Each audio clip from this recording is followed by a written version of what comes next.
Salutare lume, eu sunt Manu Găbițu și astăzi vă voi vorbi despre tatuajele mele, pentru că foarte multă lume m-a întrebat: Manu, ai tatuaje? Răspunsul este da, am tatuaje. Am vreo 6 tatuaje, eu sunt fanul tatuaj și îmi plac foarte mult. Vorbind despre tatuaje, sunt multe păreri pro și multe păreri contra, desigur, ca despre orice alt subiect. Eu sunt pro tatuajelor, un tatuaj nu te schimbă ca persoană și asta nu te face să fii o persoană rea sau mai știu eu cum. Bunica mea, când mi-a văzut tatuajele, a zis: mamă, Gabi, zici că ești pușcăriaș. Nu, de ce să avem toți părerea asta despre tatuaje? De ce să gândim ca Nevul Mediu și să spunem că mama, ai tatuaje, ești pușcăriaș? Nu, n-are nicio treabă. Ai tatuaje pentru că asta ai simțit, suntem într-o țară democratică, fiecare avem dreptul la alegere, fiecare avem drepturile noastre și dacă eu am ales să-mi tatuez ceva pe corp, am ales pentru că am vrut eu și pentru că așa am simțit. Să vă arăt tatuajele mele. Primul tatuaj al meu este unul foarte mare și scrie Somewhere born to be lucky, somewhere born to be fighters. Adică unii s-au născut să fie norocoși, unii s-au născut să fie luptători. Eu cred că mă încadrez în persoanele luptătoare. N-am avut un mare noroc eu în viață, de aceea mă consider o persoană luptătoare și norocoasă. Al doilea tatuaj pe care l-am este acesta, nu știu cum să vi-l arăt.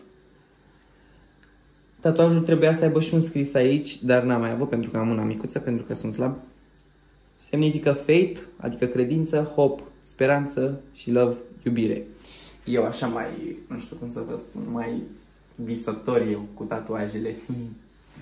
Alt tatuaj pe care îl mai am și ăsta este primul tatuaj pe care eu mi l-am făcut. Nu știu cum să vi-l arăt. Ăsta e primul meu tatuaj, l-am făcut când am împlinit 18 ani. A fost cadou de ziua mea de la prieteni. Don't judge my choices if you don't understand my reasons. Adică nu judeca alegerile dacă nu mi cunoști motivele și mi se pare, cred că ăsta e cel mai bun tatuaj ever. Nu mai judeca o persoană după aparențe, nu judeca o carte după copertă, nu judeca alegerile dacă nu cunoști motivele. Deci ăsta e, nu știu, hashtag nu mă judeca, știți? Mi se pare că ăsta e cel mai mișto tatuaj și mesaj ever. Mai am un tatuaj aici, mi l-am făcut cu cele mai bune prietene. N-a fost o greșeală, să știți. Foarte multă lume spune: nu-ți tatua numele nu știu cui, nu-ți tatua nu știu ce, nu știu ce, nu-ți face etc. Dar eu mi-am tatuat cu cele mai bune prietene ale mele din liceu. Ne cunoaștem de 2014, 2021, 7 ani ne cunoaștem și avem tatuajul ăsta și încă suntem prieteni, ce credeți? Eu sunt Steaua, pentru că sunt o stea. O prietenă este Luna, o prietenă este Soarele și fiecare ne-am hașurat semnul nostru. Și ca idee, nu știu dacă vedeți, avem și o brățară. După ce ne-am făcut tatuajele, ne-am cumpărat și o brățară. Eu am Steaua, gen tatuajul, și aici scrie BFF, etc. Spuneți părerea voastră despre tatuaje. Și nu uitați că mai am un tatuaj aici. Nu știu dacă îl vedeți. Tatuajul ăsta l-am văzut pe internet. Este un semn egiptean. Egiptean, nu? Ankh se numește. Nu știu dacă știți. Înseamnă speranță, prosperitate, mai multe chestii. Mi-a plăcut foarte mult. Și mai am un tatuaj aici pe ceafă, dar nu vi-l pot arăta.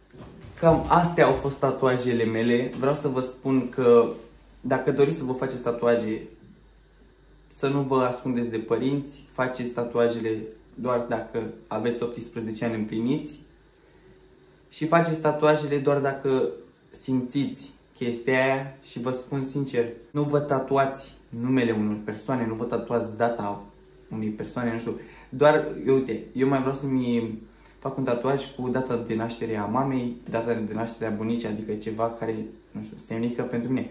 Nu să fac un tatuaj cu numele iubitei, numele, știți? Adică aveți grijă foarte mult, pentru că tatuajele astea pe care voi vi le faceți pe corp, durează foarte mult. Durează toată viața. Așa că mai bine vă gândiți de 2 ori înainte să vă faceți un tatuaj. Țin calcul faptul că dacă vă faceți un tatuaj să aveți grijă unde vă angajați, pentru că, de exemplu, dacă vrei să devii polițist, nu poți să ai tatuaje care să fie la vedere. Adică să fie în locuri ușor accesibile, dar să nu se vadă foarte mult dacă vrei să ai un loc de muncă într-un domeniu în care nu se solicită să ai tatuaje. Astea fiind spuse, vă plac tatuajele? Lăsați în comentarii dacă aveți tatuaje Și nu uitați să dați un like aici dacă v-au plăcut tatuajele mele. Și spuneți-mi dacă voi vreți să vă faceți tatuaje. Nu uitați să-mi dați un subscribe, să facem 4000 de abonați pe YouTube. Și un follow pe TikTok, Mano Găbițu, că eu sunt peste tot. Mano Găbițu, TikTok, Instagram, Facebook, tot ce vreți voi, ne auzim acolo. Vă pup, seara frumoasă sau zi frumoasă, depinde când vedeți tu videoclipul ăsta.